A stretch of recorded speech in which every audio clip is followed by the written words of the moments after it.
This is potting soil, and that is a fungus gnat. Today's video is going to be a complete guide on fungus gnats. Whether you're looking for a potting soil that simply doesn't have one, I'll help you navigate that. I'll also help you navigate how to get rid of potting soil that already has gnats so you don't have to deal with them in the future, and overall how they actually may be dangerous to your plants. Yes, they are not harmless. One of the greatest ways to control your enemy is to know their weaknesses. And Mr. Gnat here, he's got a few. Right, buddy? Do you ever notice that the gnat is not just in the potting soil? They hide here. They hide in my husband's random, disgusting beer cans that are empty. They hide inside my vermicast compost. Rotting food. This isn't rotting yet, but rotting food. Maybe just floating around the house mysteriously. Well, turns out that's because the gnat likes to make babies in anything organic or that contains organic material. And potting soil here, well, it's got a lot of organic material. Compost, vermicast, manure, wood chip bark, wood chips, whatever odd concoction you've chosen to put into it, like eggs and stuff that I always tell you not to put in, but I digress, are all inside your potting soil.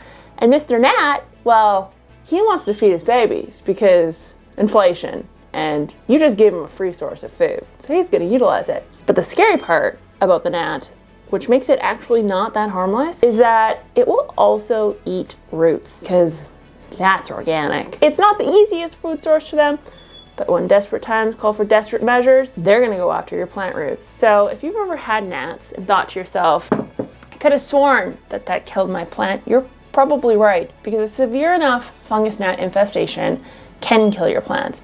And that's why greenhouses and large plant collection owners tend to try to take these guys on the moment they see them, rather than letting them continue to make babies in the soil. So we'll get into how to control the population through baby making, the gnat population through baby making, here at the end of the video, or close to the end of the video. But right now, we need to figure out how do we prevent more gnats from getting into the house, because ultimately, if you don't cut off the source, you're gonna be in trouble. So when we look at potting soil at the store, and we look at gnats, there's some common denominators we find. Number one, it seems like all the potting soil that has gnats in it also has holes in the bag. Now you're probably thinking, that makes sense. The bugs go through the holes, they make their babies in there, and then you bring them home.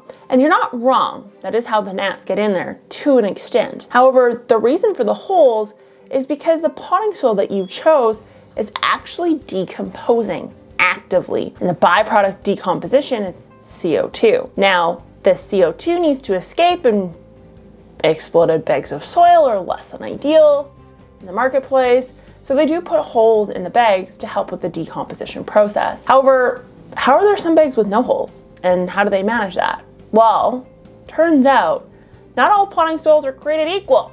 I know, big shocker there. And some potting soils have next to no organic material in the form of compost or manures or vermicast, and therefore they have no food source for the fungus gnats. A peat-based or coconut coir-based with some fertilizer or low doses of organic material, perlite and pumice, whatever the case is, these potting soils are known to not carry fungus gnats because the food source is not abundant enough for the gnats to survive in. And Sunshine Mix number 4 is a great example of this. Now, there are obviously potting soils out there. There's a lot of homemade potting soils out there now that contain a lot of fungus gnats. There is Miracle Grow, which is notorious for fungus gnats, and this is because they have a high level of organic material. Now, this organic material can come in so many different forms. It doesn't have to be an organic fertilizer-based organic material. Remember, it could be wood chips or bark or sticks. This all will cause higher levels of gnats. So, step one to controlling Mr. Gnat here is not getting a food source from it. Meaning, don't buy a potting soil that has holes in the bag, because that usually indicates that the bag has some form of active decomposition, which in turn means some form of organic material. Okay, so we know don't buy potting soil with organic material, either on the label or has holes and looks like it's meant to prevent from explosion. And grab something that's either dehydrated and compressed or is low in organic material and high in peat and coconut coir. Yes, those are organic matter materials, but they're different. They're not as, shall we say, appetizing to said gnat. The coconut coir and the peat is like the broccoli or the cilantro of organic material spectrum. They don't really want to chew on that very much. So we know what causes the gnats and where they make their babies and how to do population control on gnats. YouTube, don't demonetize me. However, how do we get rid of a current infestation? Because let's face it, sometimes we just buy soil, pop it in, that's what's on sale, and now we've got a problem and we don't want to repot everything. And I don't blame you. And there are two methods that are effective in my opinion. There's tons of methods out there, none of which I think work, to be personally honest, but two do. Number one is what we call nematodes. Now, yes, these are bugs and they're creepy crawlies, but you yourself cannot see them. And if you can, go to your nearest federal government and tell them you need to be hired as a spy, because that would be insane. These things are microscopic tiny, and actually your skin and everything's full of it too, so they're small, but they're powerful. And predatory nematodes, I use the Nemanites brand. There's several brands out there. Pot Poppers is another one. These bad boys go in the soil and they actually eat the larvae that the adults put in place. So the adults will be flying around for a little bit. Their life cycles are relatively short, and so therefore, once all the larvae is eaten up, there will be no more adults to make more babies, and you just kind of stop the life cycle in and of itself. So that's number one. These are very, very easy to apply. You sprinkle on the soil surface, and then you can bury them under the soil surface, keep them moist for a couple days till they basically hatch and do their thing, and you're off to the races. That's number one. They do have an expiry date, so if you buy a container, utilize it all, put it all in your potted plants. You could put it in the fridge to keep it around for a little bit longer, because keep in mind, you have organic material in these already existing containers, and therefore once things warm up again and the gnats come back in the house, they are going to lay and they will repopulate themselves. So do keep that in mind. One thing with the nematodes though is they are living things and they do expire, meaning they have a life cycle too. And if you want to keep them a little bit longer, you could throw them in the fridge to try to slow things down in regards to their regenerative process. But ultimately speaking, if you get a bottle of this stuff or a container of it, apply it to all your plants right off the hop. Get rid of all of it. Let the nematodes do their thing. But you have a potting soil, remember, full of organic material, because that's the life choice you made.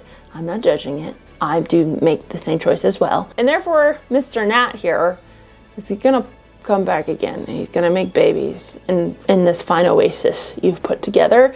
And you're gonna have to reapply once things warm up and the gnats come back to life, or if you have multiple rooms, whatever the case is. Number two is actually called Bacillus thuringiensis. Big name, equally as tiny as a nematode. Well, it's actually smaller than a nematode if we're talking scale, but I digress.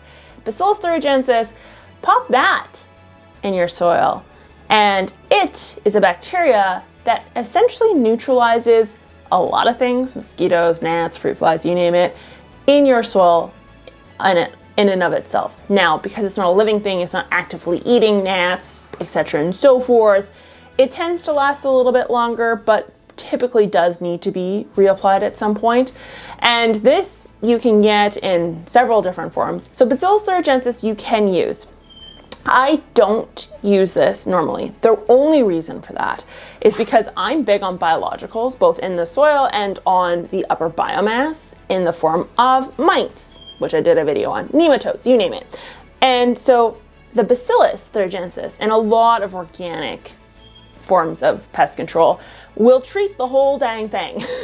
And they're pretty blind in their selection of what they choose to attack, and therefore you are running a slight risk of harming your beneficials. Now, if you're at your wit's end, apply it. However, if you're applying nematodes or you intend to apply nematodes, let them do their job for about a month and then apply the Bacillus thuringiensis, because the nematodes will have ran their life cycle, ran out of their food source in and of itself, and now it's time for you to capitalize on that and add that little extra oomph to your potting soil. Now, if you have made it to the end of the video, here is a quick, maybe helpful thing for you.